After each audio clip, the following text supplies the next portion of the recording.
بالله من الشيطان اللعين الرجيم بسم الله الرحمن الرحيم الحمد لله الذي تجلى للقلوب بالعظمة واحتجب عن الأبصار بالعزة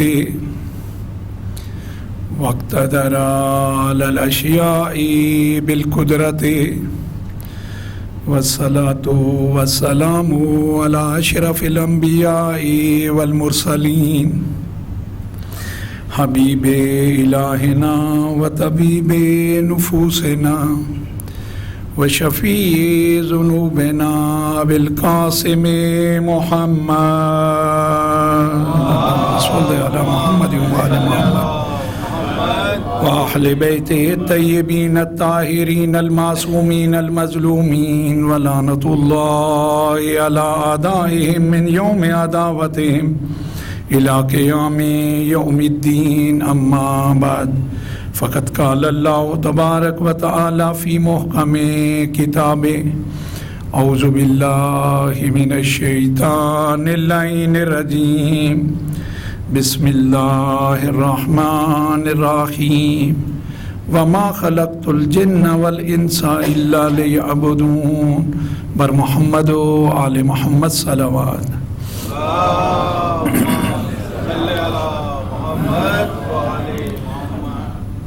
عزیزان گرامی، آپ کی خدمت میں جو میں عرائض پیش کر رہا ہوں، میں نے آپ کی خدمت میں عرض کیا کہ پاک پروردگار چاہتا یہ ہے کہ اس کے بندے اس کمال تک پہنچیں جو انبیاء کے ذریعے، اہل بیت اطہار کے ذریعے، اولیاء کے ذریعے ہم تک پیغام پہنچا ہے کہ کس کمال پہ رب العزت اپنے بندے کو دیکھنا چاہتا ہے۔ اس کمال تک پہنچنے کے لیے انسان کا پاک ہونا، اس کے قلب کا پاک و طاہر ہونا، اس کے دل کا نورانی ہونا، منور ہونا، یہ نہایت ضروری ہے۔ خالق و مالک کو جتنا ہمارے بارے میں معلوم ہے اتنا اور تو کوئی نہیں جانتا۔ اسے معلوم ہے کہ یہ میرے بندے جب اس دنیا میں رہیں گے تو ان سے خطا سرزد ہو سکتی ہے، اور اس کے حبیب نے کل میں نے آپ کی خدمت میں عرض کیا، واضح یہ اعلان کیا ہے کل بنی آدم کیا ہیں؟ خطا کار ہیں، جتنے بھی بنی آدم ہیں۔ کسی سے بڑی خطا ہوتی ہے، کسی سے چھوٹی خطا ہوتی ہے، لیکن خطا ہونا پوری زندگی میں 50 سال 60 سال بالآخر ایک دو خطائیں تو ممکن ہے انسان سے، لیکن خالق چاہتا ہے کہ کسی خطا کے ساتھ میری بارگاہ میں بندہ نہ آئے۔ وَخَيْرُ الْخَطَّائِينَ التَّوَّابِينَ، اور ان خطا کاروں میں محبوب ترین افراد کون ہیں؟ وہ جو اپنی خطا کے بعد نادم ہوتے ہیں، اس پہ پچھتاتے ہیں، مضطرب ہوتے ہیں اور اپنے خالق کی بارگاہ میں توبہ کرتے ہیں۔ توبہ میں نے کہا اسے معمولی نہ سمجھیں، باب رحمت ہے رب العزت کی طرف سے۔ وہ خالق اتنا گناہوں کے بعد، اتنی غلطیوں کے بعد فقط نادم ہونے پہ راضی ہو جاتا ہے۔ تو ایسے خالق سے رشتہ ہمیشہ جوڑے رکھنا چاہیے انسان کو، کبھی ایسا نہ ہو کہ خالق و مالک سے اس کا رشتہ سست پڑے۔ آپ غور کریں، سرور کائنات حضرت محمد صلی اللہ علیہ وآلہ وسلم محمد و آل محمد فرماتے ہیں التوبہ، تو یا رسول اللہ یہ توبہ کیا ہے؟ فرماتے ہیں توبہ تو طاہر القلوب، دلوں کو پاک کرنے والی ہے۔ اس سے دل کیا ہوتے ہیں؟ پاک ہو جاتے ہیں، منور ہو جاتے ہیں، نورانی ہو جاتے ہیں۔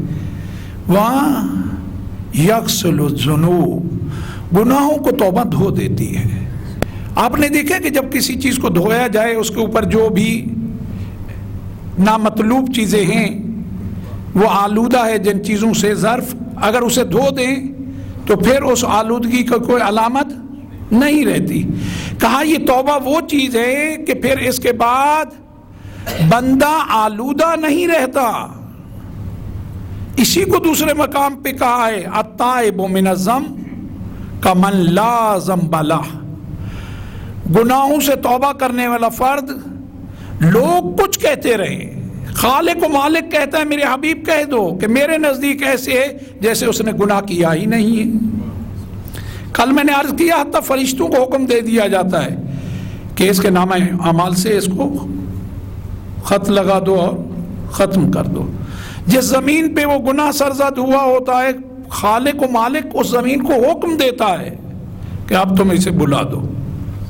فرشتوں کے اذہان سے اس بات کو محو کر دیتا ہے. خالق کا کتنا احسان ہے، وہ اپنے بندے کو رسوائی سے اتنا بچاتا ہے، اور بندے کو اپنی رسوائی کا اگر خوف اور ڈر نہ ہو.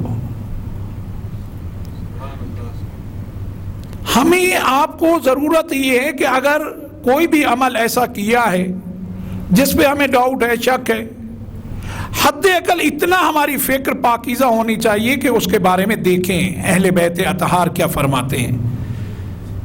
ہم اب اس وقت میں تو نہیں ہیں کہ امام معصوم سے ملاقات کریں اور کہیں مولا یہ سرزد ہوا ہے، اس کے بارے میں آپ کیا فرماتے ہیں. لیکن ان کے فرامین موجود ہیں. کوئی ایک آپ کو دنیا میں موضوع ایسا نہیں ملے گا جس کے بارے میں اہل بیت اطہار نے لب کشائی نہ کی ہو، نہ فرمایا ہو، نہ بیان کیا ہو. ابو بصیر کہتے ہیں کہ میں امام جعفر صادق علیہ السلام صلی اللہ محمد وآل محمد کہتے ہیں ان کی خدمت میں بیٹھا تھا. ایک شخص آیا، باتیں ہوتے رہیں. جب سب اٹھ کے جانے لگے تو اس نے کہا یا ابن رسول اللہ، میں آپ سے کچھ سوال کرنا چاہتا ہوں. آپ نے فرمایا بولو کیا سوال ہے تمہارا. کہا میں جہاں زندگی کرتا ہوں، جہاں میرا گھر ہے، میرے گھر کے ساتھ ایک نہایت لاابالی شخص کا گھر ہے جو مسلمان ہوتے ہوئے جو دین نے جن چیزوں کو حرام قرار دیا ہے ان میں اتنا احتیاط نہیں کرتا. میں رفع حاجت کے لیے جب جاتا ہوں اس کے گھر میں گانا بہت بجتا ہے. میں رفع حاجت کے لیے جب جاتا ہوں تو میں بھی وہ گانا سنتا رہتا ہوں. اور بعض اوقات ایسا ہوتا ہے کہ میں کچھ زیادہ دیر رفع حاجت کے بعد بیٹھ جاتا ہوں اس گانے کی وجہ سے. میرے لیے کیا حکم ہے؟ آپ نے فرمایا جائز نہیں ہے تمہارا اس طریقے سے. کہا یا ابن رسول اللہ یہ گانا بجانے میں میرا کوئی وہ نہیں ہے، وہ بجاتا ہے، آواز آتی ہے. کہا اس آواز کو سننے کے لیے خود تم نے کہا ہے کہ تھوڑی دیر بعد اوقات کہ یہ اگلا شعر بھی سن لوں. کہا ہوتا تو ایسے ہے. کہا دیکھو جائز نہیں ہے. کہا کہ اب مجھے کیا کرنا ہوگا؟ بالآخر یہ خطا مجھ سے سرزد ہوئی ہے، یہ غلطی مجھ سے ہوئی ہے، ایک بار نہیں چند بار. کہا کہ دیکھو پروردگار عالم اپنے بندوں کو معاف کرنے والا ہے، اپنے لیے طلب مغفرت کرو. اس کا طریقہ کار یہ ہے کہ جاؤ 2 رکعت نماز ادا کرو، خالق کی بارگاہ میں اپنی شرمندگی کا اظہار کرو اور اپنے لیے دعا کرو، اس کی بارگاہ میں توبہ کرو، اور غسل کے ذریعے اپنے اس بدن کو پاک کر لو. یا ابن رسول اللہ اس بدن کو کیا ہوا؟ کہا تمہارے کانوں نے تو سنا ہے، تمہارے کانوں نے تو سنا ہے. پھر مولا نے اس آیا کا حوالہ دیا ان السمع والبصر والفؤاد. کہا کہ روز قیامت یہ گواہی دیں گے تمہارے خلاف. ہم کئی جگہوں سے گزرتے ہیں، واقعاً اس میں میں مطمئن ہوں مومنین کا کوئی قصد بھی نہیں ہوگا. تو اسی لیے میں نے کل عرض کیا کہ بار الہ ہمارا کوئی قصد نہیں تھا، لیکن کسی مارکیٹ سے گزرے ہیں، کسی آفس میں گئے ہیں، کسی جگہ چائے کے لیے گئے ہیں، ہمارا قصد وہاں چائے پینا تھا، ہماری نیت وہاں کھانا کھانے کی تھی، لیکن ماحول ایسا ہے۔ اہل بیت نے پہلے رہنمائی کر دی ہے کہ دیکھو اگر ایسا ہے تو تمہیں چاہیے استغفار کرتے رہو، کم از کم اپنی زبان سے یہ اعتراف تو کرو کہ جو ہو رہا ہے برا ہو رہا ہے۔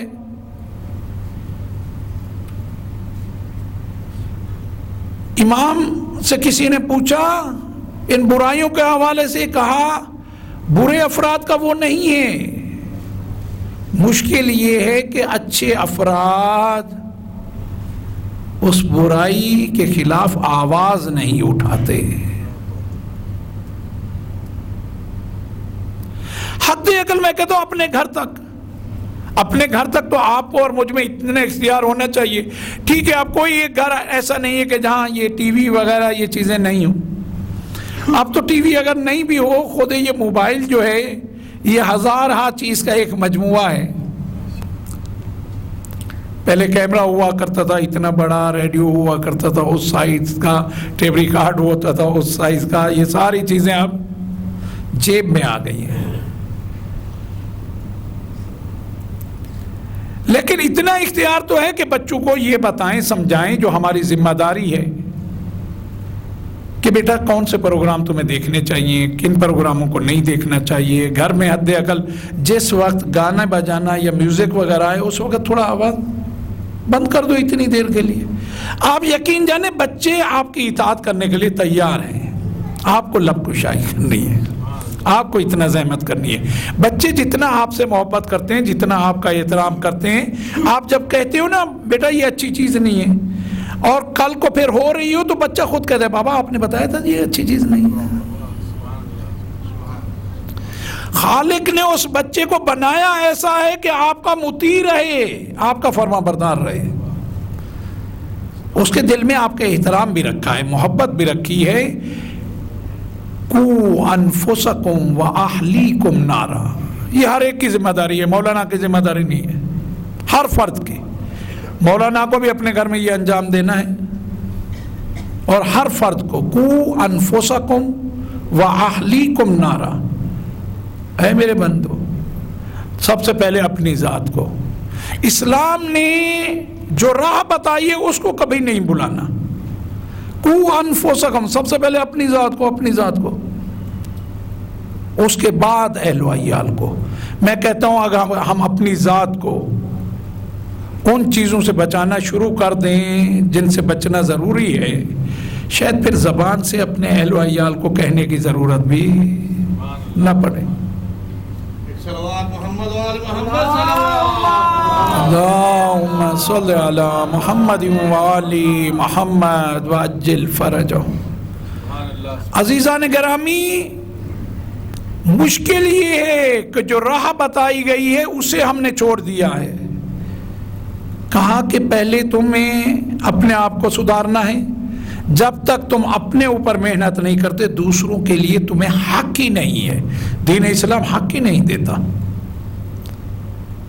کیونکہ دین اسلام یہ چاہتا ہے نہیں ہے کہ جب تم کسی کو نیکی کی بات کرو وہ پلٹ کے کہے میاں تو ہوتا کون ہے، بلکہ وہ فوراً آپ کی بات کو مانے، وہ دیکھے کہ یہ خود سب سے پہلے اس چیز پہ عمل کرنے والا ہے۔ وَأَهْلِيكُمْ، اس کے بعد اپنے اہل و عیال کو آتش جہنم سے۔ ہم اسی دنیا کی آگ کو دیکھنے کے بعد تھوڑی دیر فکر تو کریں، یہ ہمارے لیے قابل برداشت ہے؟ اور روایات کہتی ہیں آتش جہنم کو اگر 70,000 مرتبہ ٹھنڈا کیا جائے تب کہیں جا کے یہ دنیا کی آگ جو ہے اس سے بھی کہیں زیادہ کم ہے، تو وہ کیسے برداشت ہو پائے گی؟ اور خالق نے کتنا آسان کر دیا، کہا شرمندہ ہوئے ہو میں نے معاف کیا۔ لیکن کچھ شرائط ہیں جن کو آپ کو اور مجھے ہمیشہ مد نظر رکھنا ہے۔ مولا کائنات علی ابن ابی طالب علیہ السلام، اللہم صلی علی محمد ایک شخص کو دیکھا استغفار کر رہا ہے، آپ نے کہا بہت اچھا کام کر رہے ہو، بہت اچھی چیز ہے، یہ پسندیدہ ذکر ہے، لیکن اس کے لیے 6 چیزوں کا ہونا ضروری ہے۔ اور وہ دیکھیں 6 چیزیں مولا کیا فرما رہے ہیں، کہا سب سے پہلی بات جو خطا ہوئی ہے، جو غلطی ہوئی ہے، جو ہو چکا اس پہ شرمندہ ہونا چاہیے انسان کو اپنے ذات تک۔ بہت سی خطائیں تو ایسی ہیں جن سے کوئی آگاہ بھی نہیں ہوتا، کہا اپنی ذات تک تمہیں شرمندہ ہونا چاہیے کہ یہ اچھا نہیں ہوا، یہ میں نے جسارت جو کی ہے اچھی نہیں کی۔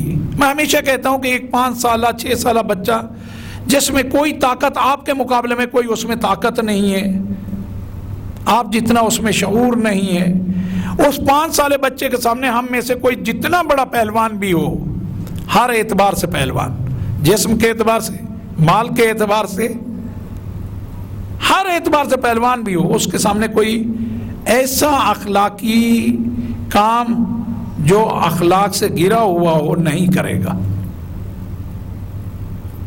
کیوں؟ آیا اس سے خوف ہے، ڈر ہے نا، رسوائی سے ڈرتا ہے، یہی ہے نا، رسوائی سے ڈرتا ہے۔ باقی اس بچے سے کیا ڈر؟ یہ بچہ کیا کر لے گا؟ رسوائی سے۔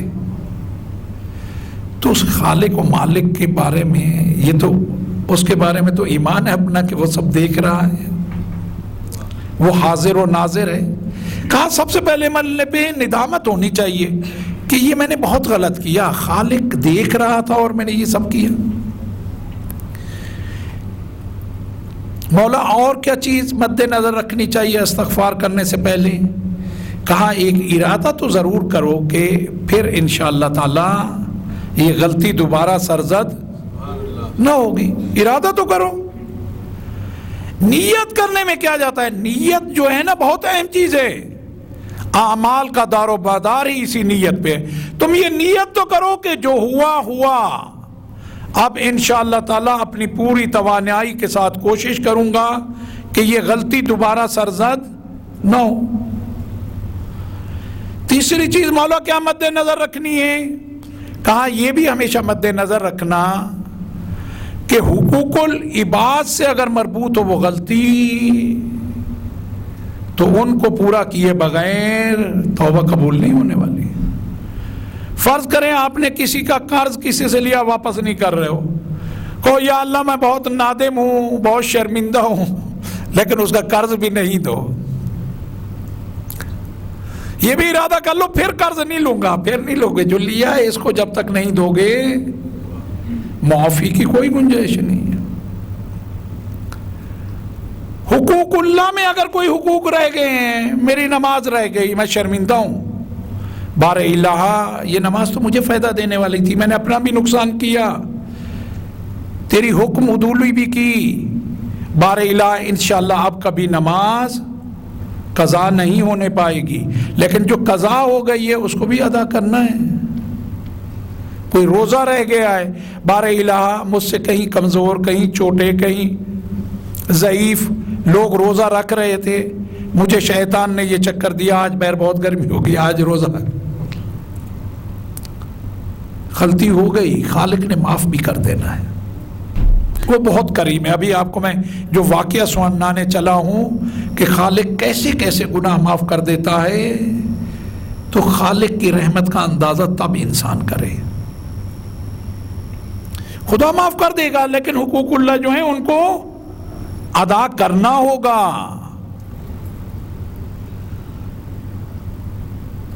مولا اور کیا چیز مد نظر رکھنی ہے؟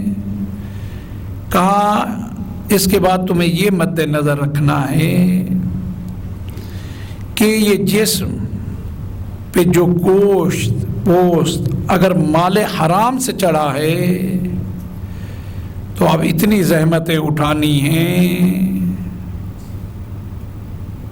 کہ یہ پگھل جائے، یعنی کہا جائے کہ اب یہ وہ گوشت پوست باقی نہیں رہا۔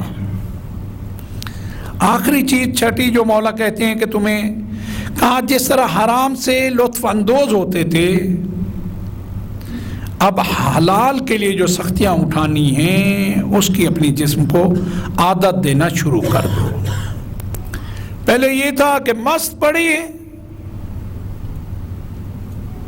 نماز کا وقت ہے تو اس وقت سو رہے ہیں، لیکن اب اپنے جسم کو زحمت دینا، اٹھ جانا، یہ سب ارادہ کرو، کوشش کرنے کے نیت یہ کرو کہ اب میری کوشش صحیح ہو، کوشش یہ ہوگی، اور خود تمہارا یہ سوچنا، یہ فکر کرنا، یہ نیت کرنا خالق و مالک کو اتنا پسند ہے، کہا اگر میرا بندہ یہ نیت کرے، اس کے نامہ اعمال میں جس عمل کی نیت کر رہا ہے ایک ثواب لکھ دو۔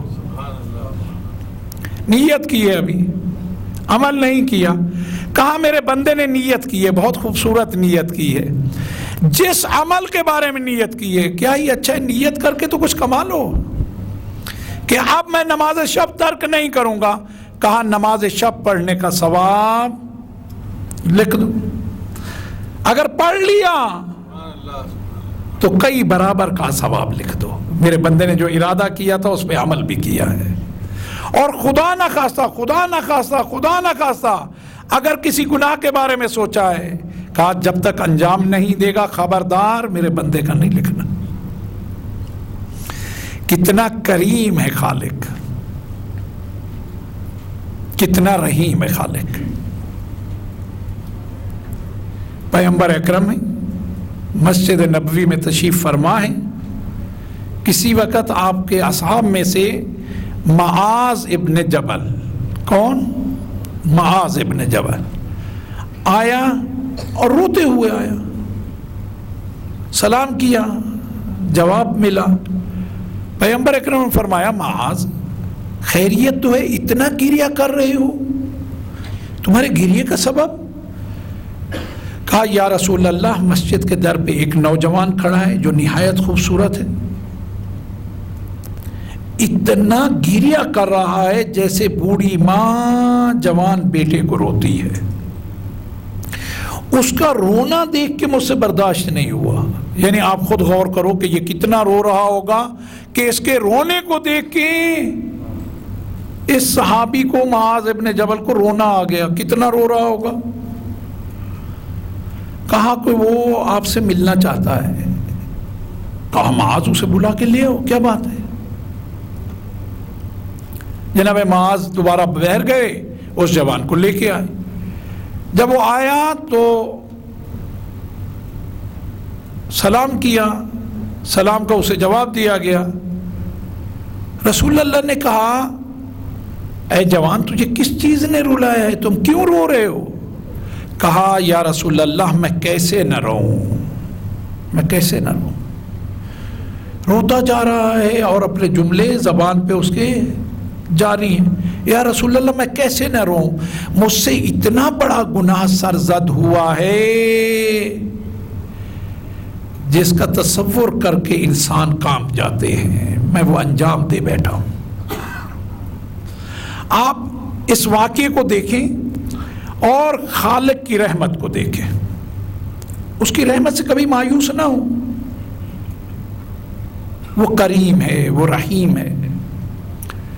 کہا میں کیسے نہیں روؤں، مجھ سے اتنا بڑا گناہ سرزد ہوا ہے کہ جسے سن کے انسان لرز جائے، کانپ جائے، وہ مجھ سے انجام ہوا ہے۔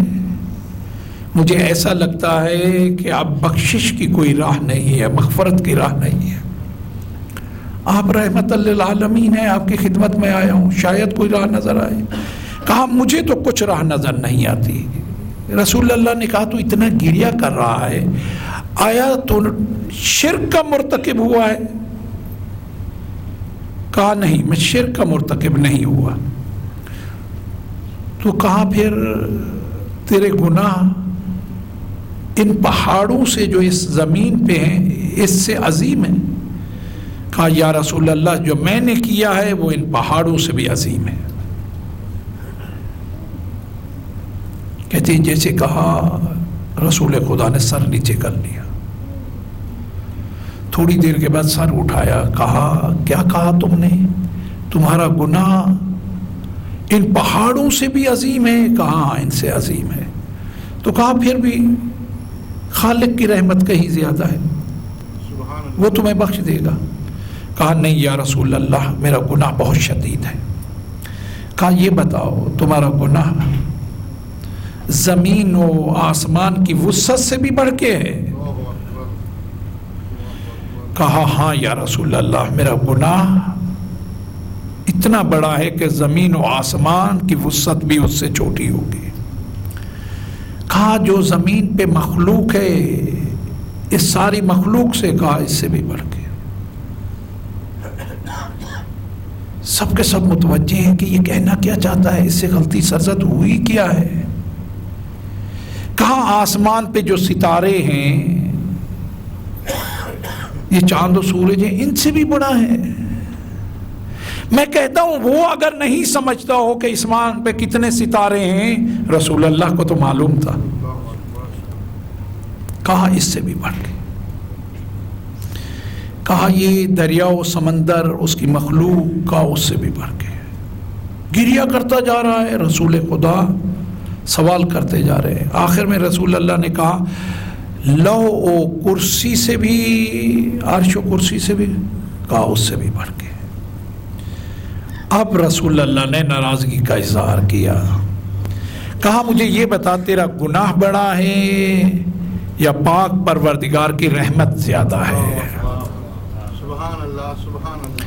جب یہ ساری چیزیں پوچھ لی، زمین کی وسعت سے زیادہ ہے، آسمان کی وسعت سے زیادہ ہے، ستاروں سے گناہ بڑھ کے ہے، دریاؤں سے بڑھ کے ہے، اس مخلوق سے بڑھ کے ہے، موجودات سے بڑھ کے ہے، جب ساری چیزیں ہو گئیں، اب پہلی بار رسول اللہ نے ناراضگی کا اظہار کیا۔ کہا تم کہہ کیا رہے ہو؟ تمہارا گناہ بڑا ہے یا اس کی رحمت اس سے بڑھ کے ہے؟ سر جھکا کے کہا اسی رحمت سے تو امیدوار ہوں، وہ بڑھ کے ہے، لیکن اپنے کیے پہ بہت نادم ہو، گریہ کر رہا ہے۔ رسول اللہ نے کہا ایسا کیا ہوا، کیا غلطی سرزد ہوئی؟ کہا یا رسول اللہ اب جو میں آپ کی خدمت میں عرض کروں گا ہر فرد لرز جائے گا، یہ زمین لرز جاتی ہوگی۔ کہا سب سے پہلی میری غلطی یہ ہے کہ خدا نے مجھے طاقت دی، قوت دی، میں اپنے ہاتھوں سے اس طرح سے جیسے کمانا چاہیے وہ نہیں کماتا۔ طریقہ کار یہ ہے میں کفن چور ہوں، کفن چور۔ لوگ آتے ہیں اپنے مردوں کو دفن کر کے جاتے ہیں، میں رات کی تاریکی میں جاتا ہوں قبرستان میں، نبش قبر کرتا ہوں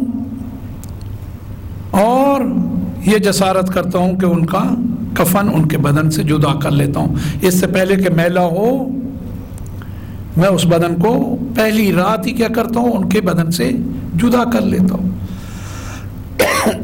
آ کے مارکیٹ میں دوبارہ فروخت کر دیتا ہوں۔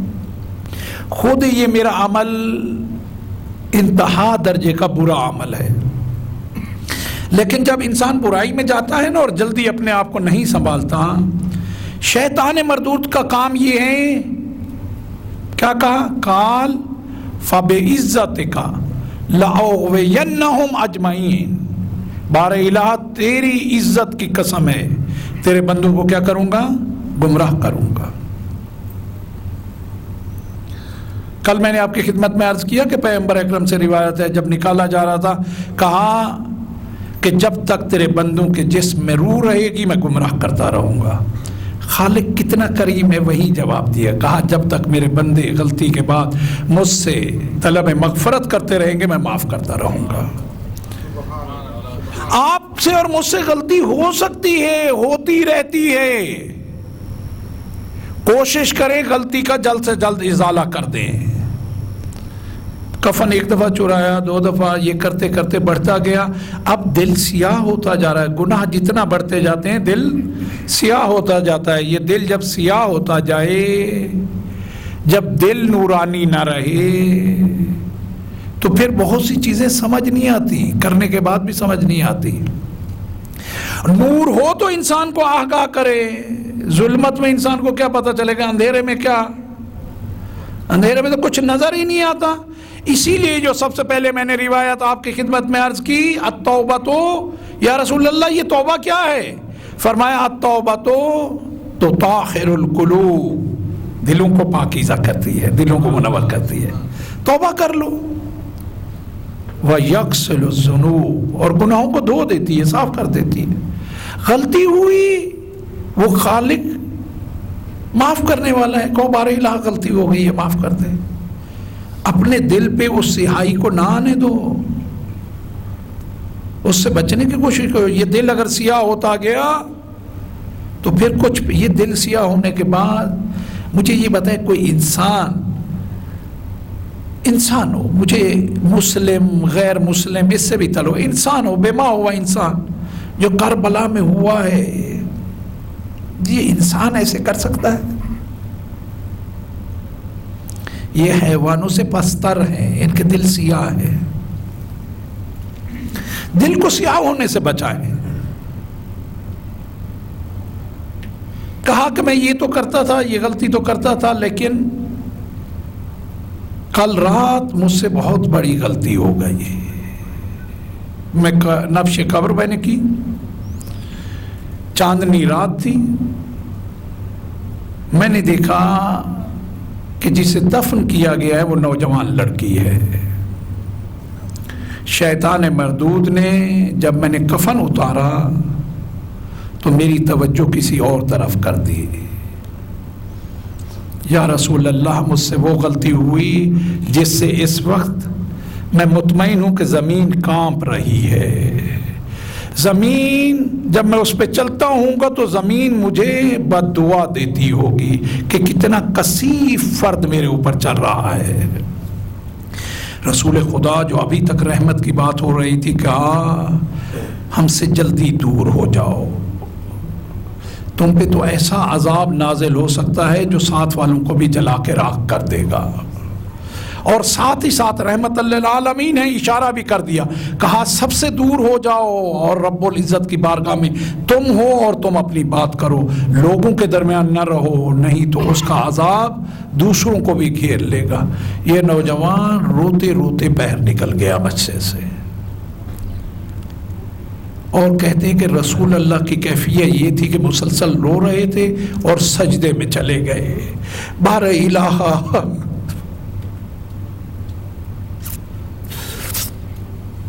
ان لوگوں کی ہدایت فرما، بار الہ انہیں ان غلطیوں سے محفوظ فرما۔ کانپ گئے، خود کہتے ہیں رسول اللہ لرز رہے، اصحاب دیکھ کے لرز رہے ہیں کہ اس نے کہا کیا ہے، اتنی بڑی غلطی۔ چلا گیا،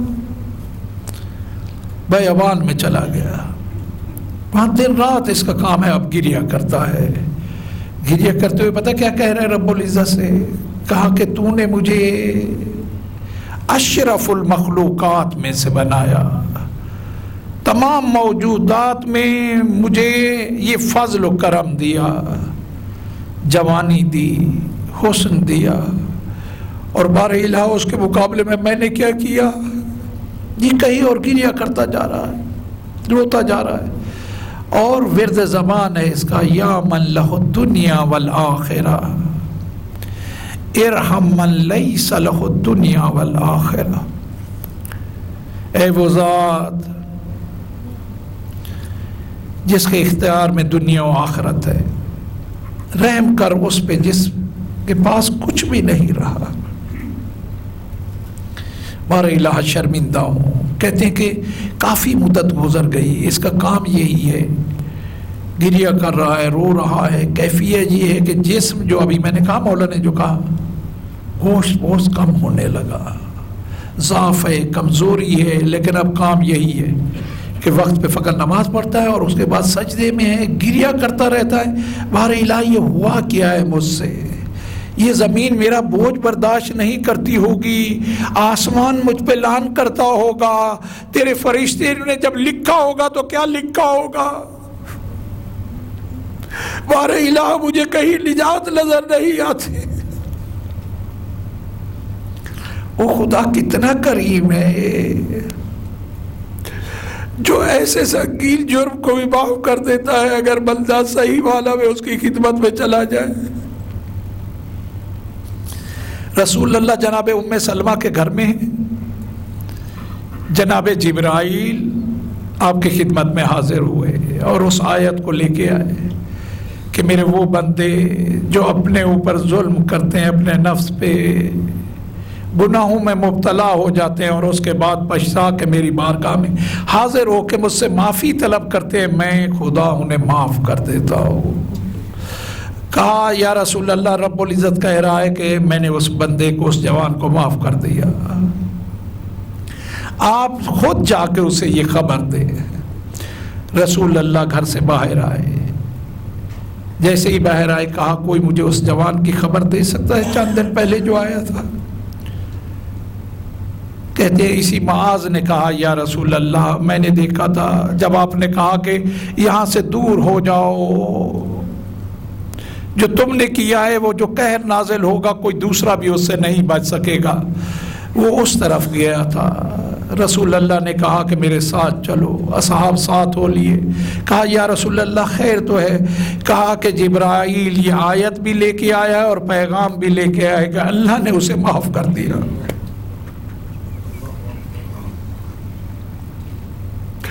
اتنے کریم رب کے ساتھ ہمارا رشتہ ہونا کیسا چاہیے؟ میں ایمانداری سے کہتا ہوں کہ یہ سننے کے بعد ہم میں جتنا بھی طاقت و قوت ہو کوئی معاف نہیں کر سکتا، لیکن اس خالق کو اپنے بندے سے کتنا پیار ہے، کتنا پیار ہے۔ جب خالق اتنی بڑی، میں کہتا ہوں کہ اس سے بڑی جسارت ہو نہیں سکتی کہ جب اسے معاف کر سکتا ہے، تو ہمیں بھی چاہیے ہماری جو خطائیں اور غلطیاں ہیں اس کی بارگاہ میں جائیں، کہے بار الہ یا من لہ الدنیا والآخرہ ارحم من لیس لہ الدنیا تو کریم ہے، مجھ سے غلطی ہوئی ہے، تو مجھے معاف کر دے۔ رسول اللہ آئے، دیکھا اس کا کیفیت یہ ہے کہ آنکھیں اندر دھس چکی ہے، شدید گریہ کر رہا ہے، جسم نہایت کمزور ہو گیا ہے، سجدے میں ہے اور اس جملے کو بار بار دہرا رہا ہے، یا من لہ الدنیا والآخرہ ارحم من لیس لہ الدنیا، مجھ پہ رحم کر، میری تو نہ دنیا رہی ہے نہ آخرت رہی، دنیا میں کسی کے سامنے منہ دکھانے کے لائق نہیں رہا، گناہ اتنا بڑا ہے کہ آخرت کا خوف ہے، مجھے آتش جہنم منتظر میری نظر آتی ہے۔ رسول خدا آگے بڑھے، سینے سے لگایا، کہا جوان اللہ نے تجھے معاف کر دیا،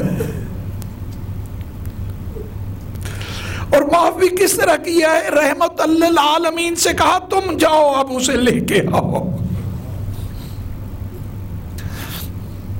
جب معاف ہوتا ہے تو اسی معافی کا طریقہ یہی ہے، یہ جو مظہر صفات خدا ہے اہل بیت اطہار، اس سے پہلے کہ ہور آئے کہا بیٹا اکبر جاؤ اس کا استقبال کرو، جیسے ہی اکبر نزدیک ہوا اس کے بیٹے نے کہا اللہ اکبر، کہا مولا نزدیک ہے، کہا ہم شکل پیغمبر کو استقبال کے لیے، تھوڑا آگے بڑھا، کہا جناب عباس استقبال کے لیے آئے، آ کے اپنے آپ کو قدموں میں جیسے ہی گرایا مولا نے اٹھا کے سینے سے لگا دیا، اور کہا مجھ جیسے کی غلطی معاف ہو سکتی ہے؟ کہا تو کریم کے در پہ آئے، کریم کے در۔ ہمارے پاس تو جتنا خوبصورت وسیلے ہیں، بار الہ گناہگار ضرور ہے لیکن تیرے حسین کے چالے والے ہیں، سید سجاد کے چالے والے ہیں، ان کی عظمت کے صدقے میں ہمیں معاف کر دے، ہمارے دل کو نورانی کر دے، سیاہ ہونے سے اس دل کو بچاتا رہے بار الہ۔ انہوں نے معاف کر دیا، لیکن جو ان پہ ظلم ہوا ہے، میں نے کل آپ کی خدمت میں عرض کیا، شدید گرمیاں ہوں، مسلسل گریہ ہو، گریہ بھی ایسا ہو، جناب سکینہ مجھے یہ بتائیں کہ خاموش کیسے رہ سکتی ہے جب بابا کے سر کو دیکھتی ہیں، دیکھتی ہے بابا کا سر بھی زخمی ہے،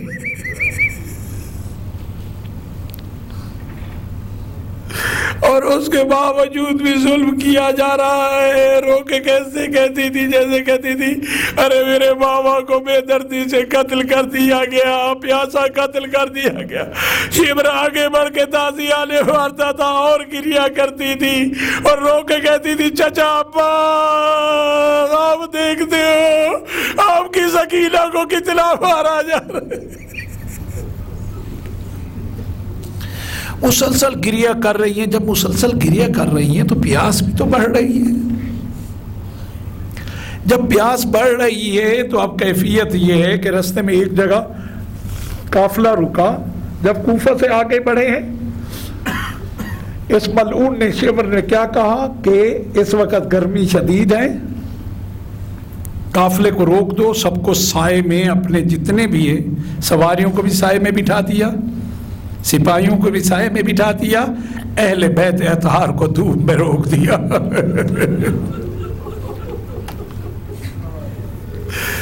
اب یہ دھوپ میں ادھر سے جب بشکیزوں کے منہ کھولے گئے، پانی کا وہ ہوا، جیسے ہی پانی پلانے لگا جناب سکینہ آگے بڑھی، اس نے اشارہ کیا، شہزادی آگے بڑھی، پانی دینے کا اس نے اشارہ کیا ہے، اب اپنوں کو پانی دینا شروع کر دیا۔ سپاہی پانی پیتے جا رہے ہیں، ہنستے جا رہے ہیں، مسکراتے جا رہے ہیں، سکینہ کھڑی رو رہی ہے، دیکھ رہی ہے۔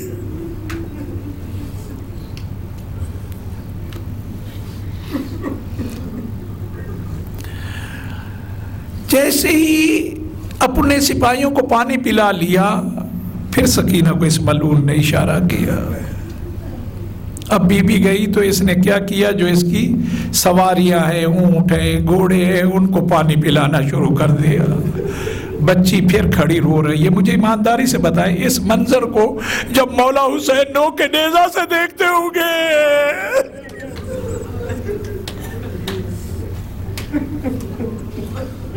جب عباس دیکھتے ہوں گے میری سکینہ پانی مانگتی ہے، حیوانوں کو سیراب کیا جا رہا ہے، 4 سالہ معصومہ ہے، اسے میں اگر سوال کروں بی بی آپ کو تو معلوم ہے انہوں نے پانی نہیں دینا، بی بی کہیں گی میں چاہتی ہوں تاریخ میں یہ نہ لکھا جائے یہ پانی دینا چاہتے تھے، مجھے معلوم ہے نہیں دینا چاہتے، لیکن تاریخ میں یہ نہ لکھا جائے یہ دینا چاہتے تھے، ہم لینا نہیں چاہتے، میں دکھانا چاہتی ہوں یہ کتنا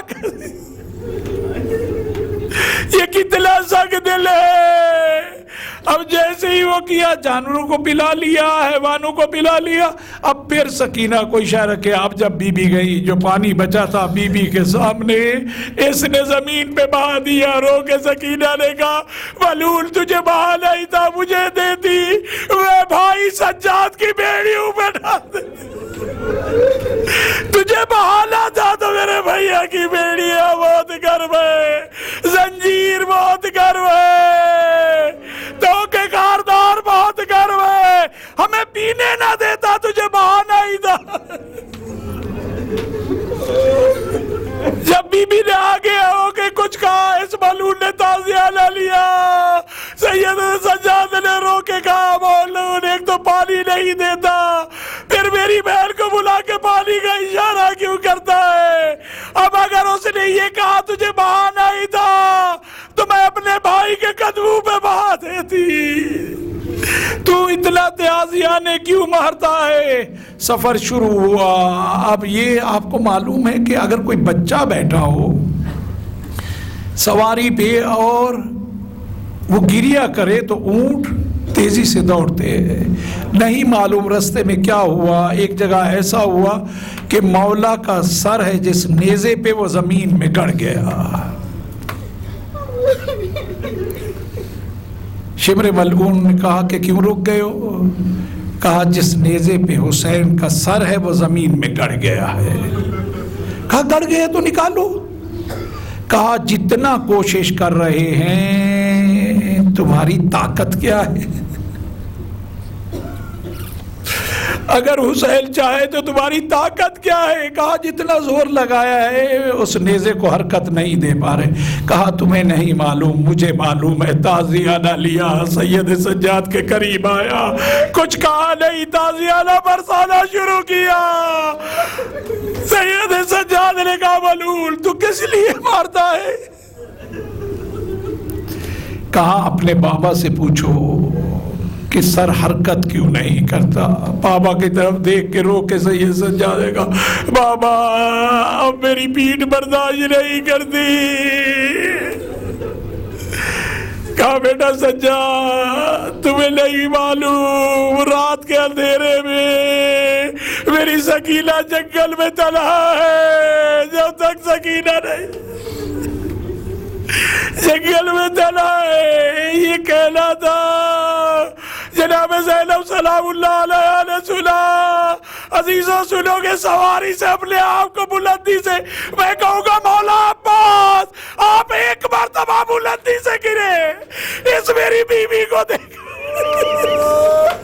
جہاں بھی رستے میں کوئی بچہ گرتا تھا اپنے آپ کو گرا دیتی تھی۔ جیسی سنا انتظار نہ کیا، سکینہ کہاں رہ گئی، بھیا نے میرے سپورٹ کیا تھا، یہ کہتے ہوئے جنگل کی طرف چل پڑی۔ چلتی جا رہی ہیں، آواز دیتے جا رہی ہیں۔ دیکھا کہ ایک جگہ جناب سکینہ کو ایک بی بی ہے جو برقع پوش ہے، اپنی گود میں لے کے بیٹھی ہے اور تسلی دے رہی ہے۔ تعجب کیا کہ ابھی تک تو ایسا کسی نے ہمارے ساتھ نیکی نہیں کی، ابھی تک تو جو بھی ملتا ہے کوئی تازیانے مارتا ہے، کوئی چانٹے مارتا ہے۔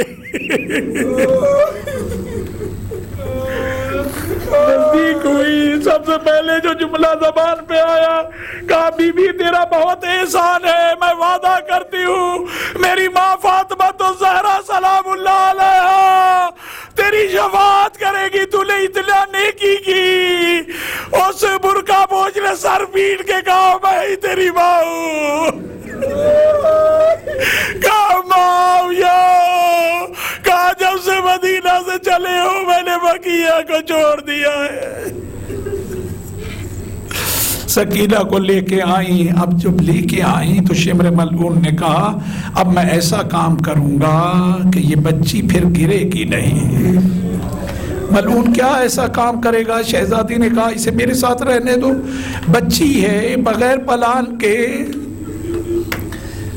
پھر گر جائے گی، میرے ساتھ رہنے دو۔ رو رو کے کہا شمر میرے ساتھ رہنے دو۔ کہا کہ نہیں مجھے آتا ہے، میں ایسا کام کروں گا اب یہ گرے گی نہیں۔ ملعون تو کیا کرے گا؟ اونٹ کے اوپر پشت کے بل لٹا کے رسیوں سے جکڑ دیا۔ اب جیسے ہی سکینہ گریا کرتی ہے اونٹ تیزی سے دوڑتا ہے، عزیزوں پیٹھ زخمی ہو گئی، خون سے لت پت ہے۔ جب شام میں پہنچا ہے یہ کاروان، جب رسیوں کو کھولا گیا یہ قمیض جسم کے ساتھ جسم کے ساتھ ایک ہو چکی تھی۔ عزیزوں زندان میں جو وقت گزرا جب بی بی اس دنیا سے سدھاری، غسالہ کو بلایا گیا، اس نے کہا ارے کیا ہوا ہے؟ قمیض جدا نہیں ہوتی، قمیض جدا نہیں ہوتی۔ اسی حالت میں غسل دیا گیا۔ میں کہوں گا سید سجاد آپ کی پیٹھ بھی زخمی تھی لیکن آپ کا کرتا جدا ہو گیا تھا۔ ہائے سکینہ، ہائے سکینہ۔ سید سجاد غسل دینے کے بعد اسی کرتے میں بیوی ہے، ہاتھ جکڑے ہوئے۔ مجھے نہیں معلوم سید سجاد نے کیسے اٹھایا ہوگا، میرا دل یہ کہتا ہے مولا علی سے کہوں مولا خیبر کا در اکھاڑنا آسان ہے، بہن سکینہ کو اس زخمی حالت میں زنجیروں میں جکڑے ہوئے سجاد کے لیے بہن کا یہ جنازہ اٹھانا بہت جیسے ہی یہ ہوا مولا نے تڑپ کے کہا بیٹا باقر میرے لیے بہت سخت ہے۔ ارے سکینہ کو شام کے زندان میں تنہا چھوڑ کے مجھے جانا ہوگا۔ الا لعنت اللہ علی القوم الظالمین سیعلم الذین ظلموا ای منقلب ینقلبون۔ بسم اللہ الرحمن الرحیم۔ اللہم صل علی محمد وآل محمد، اللہم صل علی محمد وآل محمد، اللہم صل علی محمد وآل محمد۔ بار الہ ہمارے اس قلیل توسل کو اپنی بارگاہ میں قبول فرما۔ بار الہ ہم خطا کار ہیں، ہماری خطاؤں سے درگزر فرما، ہماری توبہ اپنی بارگاہ میں قبول فرما، ہمارے قلوب کو محمد و آل محمد کی محبت سے منور فرما۔ بار الہ ہمارے دلوں میں، ہمارے نسلوں کے دلوں میں محمد و آل محمد کی محبت کو آن بآن زیادہ فرما، ان کے دشمنوں کی نفرت کو آن بآن زیادہ فرما۔ بار الہ علم و عمل کی دولت سے مالا مال فرما، عقل و شعور کی دولت سے مالا مال فرما۔ کسی بھی کام کو انجام دینے سے پہلے اس کے نتیجے کی طرف سوچنے فکر کرنے کی توفیق عنایت فرما۔ اپنے گھر کی، اپنے حبیب کے در کی، اہل بیت اطہار کی، خصوصاً کربلا و شام کی زیارت ہم سب کو نصیب فرما۔ روز قیامت ان کی شفاعت سے ہمکنار فرما۔ جو مریض ہیں انہیں شفا یاب فرما۔ جسمانی بیماریوں کے ساتھ ساتھ ہم روحانی بیماریوں میں، غیبت میں، جھوٹ میں، تہمت میں، ان بیماریوں میں گرفتار ہیں۔ بار الہ ان بیماریوں سے ہمیں نجات عنایت فرما۔ ہمارے آقا و مولا کو ہم سے راضی و خوشنود فرما۔ مومنین کی ایک دوسرے کے دل آزاری سے بار الہ انہیں ہمیشہ محفوظ فرما۔ ایک دوسرے کی خطاؤں کو معاف کرنے کی ہم سب کو توفیق عنایت فرما۔ بار الہ ہمارے آقا و مولا کا ظہور جلد فرما، ہمیں ان کے بہترین آوان و انصار میں قرار دے۔ آخر میں آپ تمام ساتھیوں سے میری گزارش ہے، آپ اپنے مرحومین کو یاد کرتے ہوئے، وہ جنہیں کوئی یاد کرنے والا نہیں رہا انہیں یاد کرتے ہوئے، تمام علماء، مراجعین، ہر وہ فرد جو کسی بھی اعتبار سے دین کی خدمت کر کے گیا ہے، اس موقع پہ ہمیشہ میں عرض کرتا ہوں، یہ آپ کے بھی جو بزرگان ہیں وہ خدمت ہی کر کے گئے ہیں کہ آج فرش عذاب پہ آپ ہیں۔ ان سب کو مد نظر رکھتے ہوئے، شہداء کو مد نظر رکھتے ہوئے، جو نام لے رہا ہوں انہیں مد نظر رکھتے ہوئے، ایک سورہ فاتحہ کی آپ سے التماس ہے۔ کنیز زہرا، مرزا محمود علی، مرزا مرتضیٰ بیگ، عمدہ بیگم، میر نظر علی، عفیفہ بیگم، شاکرہ بیگم، میر مہدی علی، سید بدر الحسن، سید کاظم حسین، سیدہ جعفری بیگم، سید محمد عباد، سید سبطین بانو،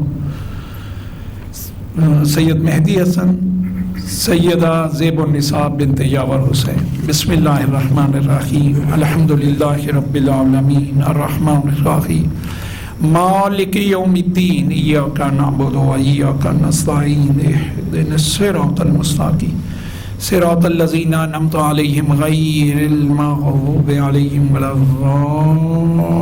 الضالین۔ بسم اللہ الرحمن الرحیم، قل هو اللہ احد اللہ الصمد، لم یلد ولم یولد ولم یکن له کفوا احد۔ بسم اللہ الرحمن الرحیم، قل هو اللہ احد اللہ الصمد، لم یلد ولم یولد ولم یکن له کفوا احد۔ بسم اللہ الرحمن الرحیم، قل هو اللہ احد اللہ الصمد، لم یلد ولم یولد ولم یکن له کفوا احد۔